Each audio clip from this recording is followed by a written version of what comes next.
the way I write today is based on how you write. I use you as a model in terms of the trying to be very analytical and very 100% accurate as much as possible, not sloppy. And so I wanted to tell you that, because that really your writing style influenced me. Well, I got my writing style. Peter Shepard, my agent, told me when I visited him in New York, when I first sent him the manuscript, the original version, which was like a scientific report. Yes. Basically, he said it was too antiseptic. I mean, it was good, but yeah. He said, what I want you to do is share your experience. And what he said to me, well, I'll never forget. He said, when you're writing, I want you to bring the reader over, grab the reader by the necktie knot and bring him over your shoulder and show him how you solved it. That's what he said to me. So he said, you'll have to capture your experience on the page so that a reader can see that. Wow. That's what Peter told me. And then I said, you telling me I should write this in the first person? And he said, yes. I said, Peter, that's ridiculous. I said, a scientist doesn't write in the first person. Einstein doesn't say, oh, look at this, I figured this out. I was walking one day on the beach or with my lady love out in the forest. And here's the equation I was thinking of. No. The scientist presents his evidence. He says, no, this is different. So he gave me this whole formula for doing it. And he said, I want you to write in the first person.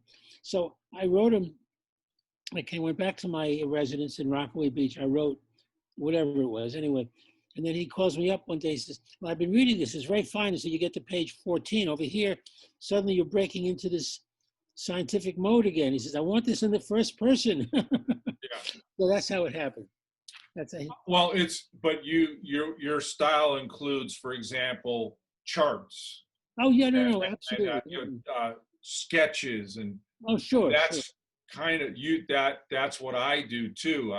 The charts. I love the charts where you have entrance wound, small entrance, large exit. You have. Yeah. Sure. And then the way the timelines that you created and stuff. Oh, the timelines are very important. Too. Yes, and you did that. He told you to do first person, but you created that style that. Well, don't you think other books have timeline? I mean, I don't know. I haven't followed the literature, but no. I mean, I've read a lot of books. Not as many as you, but I've read a lot, and many of them that are in the historical genre, because that's what I like. I don't really like fake stories. I like truth. And no, your book is laid out. It's pretty unique. Well, that's because I'm charting. I'm illustrating a deception. No, I know, but it also has to do with, I think, your scientific and mathematical background. Well, I would call it system engineering and flow charting. Exactly. That's what I'm trying to say. But you don't think lots of other books do that for their whatever they're describing? I just read that thick, the one on Robert Kennedy's assassination. The woman wrote it. I forget her name. It was a great book. I gave it to my buddy and to read. I found about literally, I'm going to say 50 errors in the book, and I wrote them down. I can't help myself. I write them down. Yeah. You misspelled this or whatever. And I send it to the publisher and say, hey, you need to fix this. By the way, when I read your book, I don't think I found any errors. So we were so careful with that. Yeah. Yeah, your editor did a great job. One of the things I noticed today is that the books aren't really closely looked at. Lenin said, shoot the editor if there's any mistakes. He took it seriously. Who did? Lenin, Vladimir Ilyich Lenin. Lenin from the Russian Revolution said, and I think he was somewhat joking, but he took his writing seriously. I never heard of this quote. Lenin has a quote where he talks about shooting the editor. Yes, if the book has got errors, shoot the editor, because he said that. Yeah, and I think he was somewhat joking, but he was somewhat serious because he took his writing seriously. Well, didn't he say he submitted a manuscript that didn't have errors, or did he expect his spelling errors to be corrected? He did most of his writing, if not all of it. So I think because he personally did it, he took the responsibility. And I've read a lot of his books. I can't even remember how many I've read.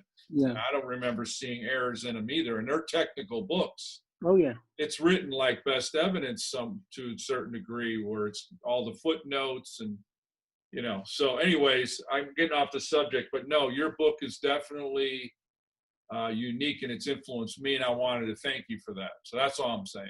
Oh, okay. Well, the timelines, I think, come from systems engineering, just electrical engineering, control theory. You always draw a timeline.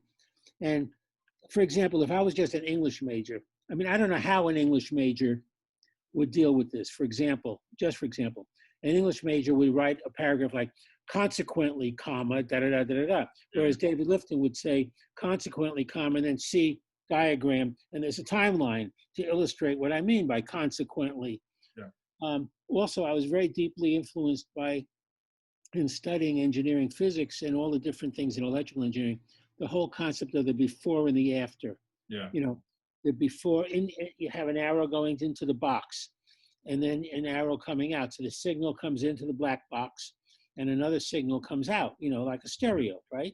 Yeah. And then the black box, and if you put the output over the input, you make a fraction. That's called a transfer function. So I viewed it as applying control theory or transfer functions, only instead of to a signal, to the body of President Kennedy and the wounds. Right. That it was in and out.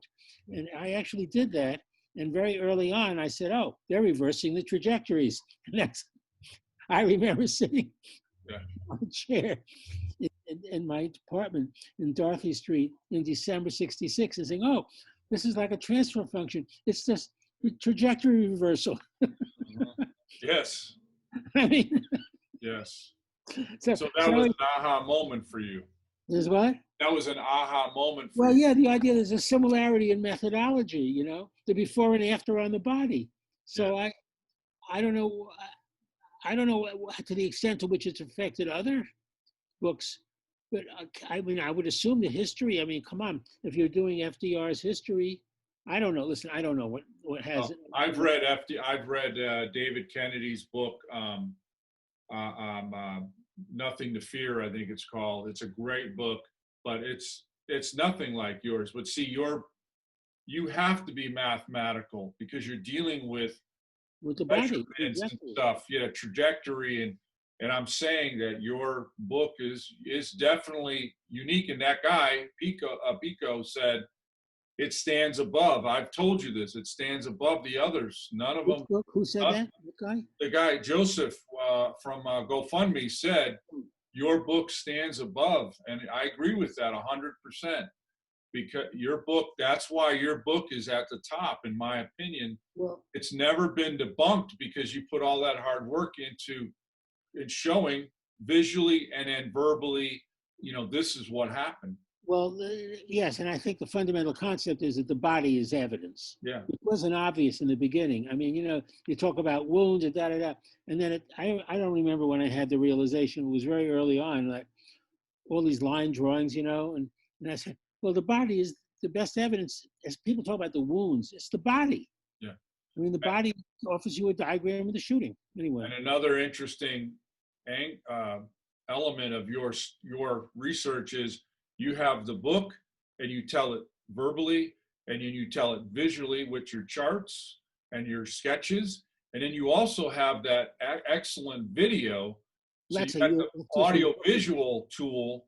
So anyone that reads your book, you approach it from different angles. So you're gonna be able to reach people, whether they're a verbal person or a mathematical person or auditory person. No book does that. So how do you? Certainly not in the Kennedy assassination. What's that? No book does that. Yeah. Where you have the way you've presented the evidence in your research, it's multifaceted, and that's what makes it stands above.